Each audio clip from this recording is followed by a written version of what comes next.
वाणी को अपने मन में धारण कर लो, आपका कल्याण होगा, मंगल होगा। श्री सुखदेव भगवान विराजमान हुए तो सबसे पहले भगवान सुखदेव ने मंगलाचरण किया। किसी काम को दुनिया में करो, संसार का काम हो, परमात्मा का काम हो, मंगलाचरण जरूर करना चाहिए। मंगलाचरण क्या है कि काम पिछारू कीजिए, पहले लीजे नाम, और बिना प्रभु के नाम को और बने न कोई काम। भगवान के नाम में वो शक्ति है कि वो सारे विघ्न को नाश कर देती है। नाम में वो शक्ति है, कुछ भी करने जाओ पहले प्रभु को प्रणाम करो, हे प्रभु तुम जानो हम तो काम करने जा रहे, हम तो सेवक हैं, काम तुम्हारा है, तो कोई विघ्न आने वाली नहीं है। क्यों कि जिम्मेदारी जब भगवान को दे दोगे तो फिर आपको परेशानी नहीं आएगी। मालिक कोई और है तो नौकर बन के चैन में रहोगे। क्योंकि एक उदाहरण देते थे महाराज जी, बहुत सुंदर उदाहरण था कि एक सेठ जी थे, उनके यहाँ एक नौकर था।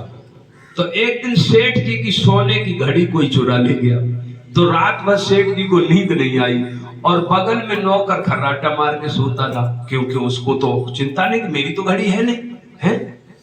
अरे भैया ऐसी कर तुम्हारा। तो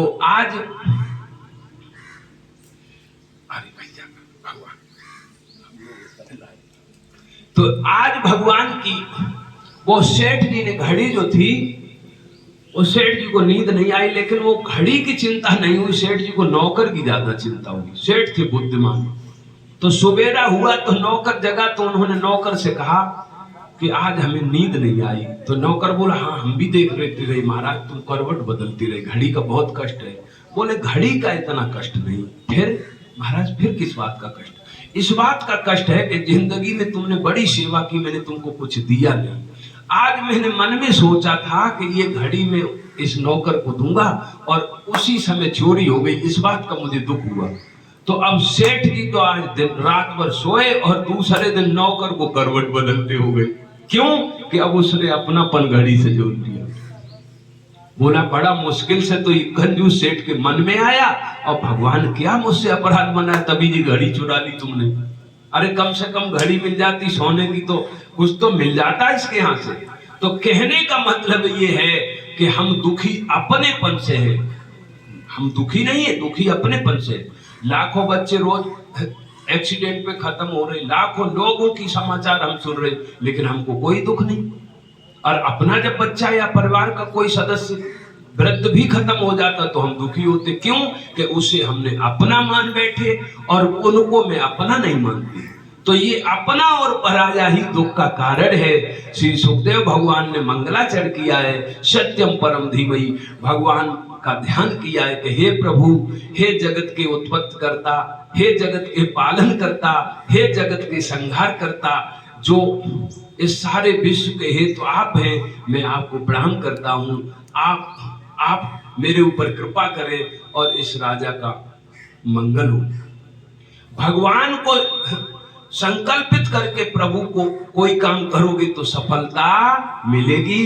अपने आप अपने बल से, अपने ताकत से, अपने बुद्धि से, अपने दिमाग से तुम कोई काम करोगे तो सफलता मिलने वाली नहीं है। आज महाराज परीक्षित ने प्रश्न किया है महाराज, श्री सुखदेव भगवान का जब पूजन हो गया तो जैसे ही मंगलाचरण करके सुखदेव भगवान कथा सुनाने के लिए विराजमान हुए तो राजा ने प्रश्न किया। क्या प्रश्न किया कि प्रभु जिसको मरना हो उसे क्या करना चाहिए? पहला प्रश्न है कि जिसकी मौत समीप हो उसे क्या करना चाहिए? जिसे 7 दिन के अंदर मरना हो उसे क्या करना चाहिए? और हम सब 7 ही दिन के अंदर मरने वाले, और ये विचार हम कभी नहीं करते कि हमें क्या करना चाहिए। तो श्री सुखदेव भगवान कहने लगे, हे राजन परीक्षित, जिसकी मौत समीप हो, जिसे किसी की भय लग रही हो, लज्जा लग रही हो, और कोई परेशानी सामने आ रही हो, कोई मन में संशय हो, तो हमें परमात्मा की शरण लेनी चाहिए। केवल एक ही कार्य है, एक ही जगह है जहां मेरा मंगल होगा, और बाकी दुनिया में तो बेटा अमंगल होगा। आज महाराज परीक्षित से सुखदेव भगवान ने कहा है कि जो भगवान की शरण में जाता है मन से, वचन से, कर्म से और अपने मन और चतुराई को त्याग देता है, उसे भगवान स्वीकार कर लेते। लिखा है रामचरितमानस में,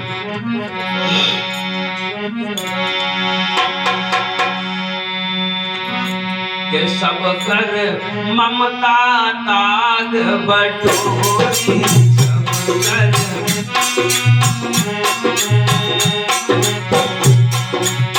मम पद मनई बांधे बड़ डोरी, मम पद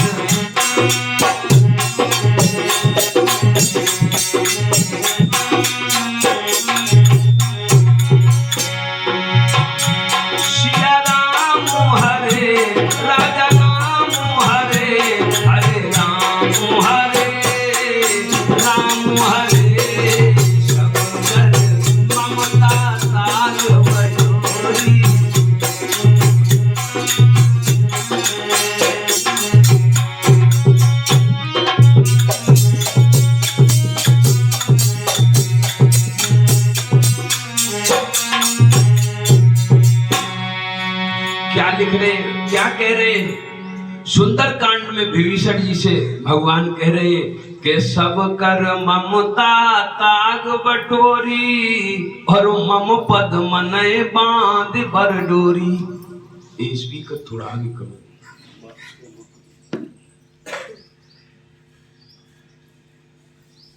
सबकी ममता बटोर करके भगवान के चरणों में लगा देना चाहिए। यही मेरा मंगल का कार्य है।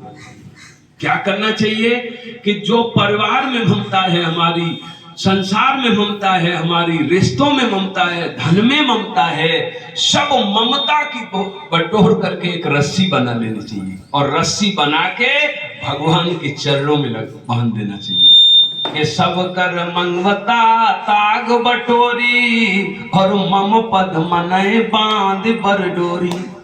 सबकी ममता बटोर करके भगवान के चरणों में बांधो, मंगल होगा, अमंगल होने वाला नहीं है। और क्या लिख रहे हैं कि भगवान को शरणागति शब्द बहुत प्रिय है। उनकी माँ, उनके पिता, उनके सखा, चाहे कोई क्यों न हो, लेकिन उन्होंने क्या कहा है?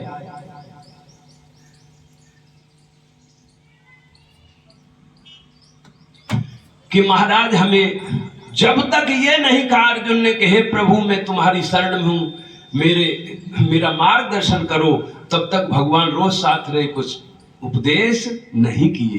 क्यों? कि ज्ञान उसको देना चाहिए जो जिज्ञासु हो, ज्ञान उसे नहीं देना चाहिए जिसे जरूरत नहीं है, जो सुनने वाला नहीं है। क्यों? कि देखो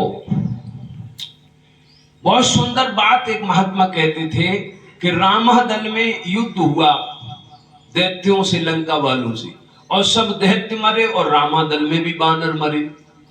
अंत में अमृत की वर्षा हुई। अमृत की वर्षा हुई तो बानर भालू जो मरे थे सब जिंदा हो गए, और जो दैत्य था वो एक भी जिंदा नहीं हुआ। क्या अमृत में भी ऐसी विशेषता है कि किसी को जिंदा करना और किसी को न करना? का नहीं। फिर ऐसा क्यों हुआ कि वो दोनों में ऐसा भेद क्यों रहा? भेद इसलिए रहा महाराज कि जो रामा दल में मरे थे वो भगवान के लिए मरे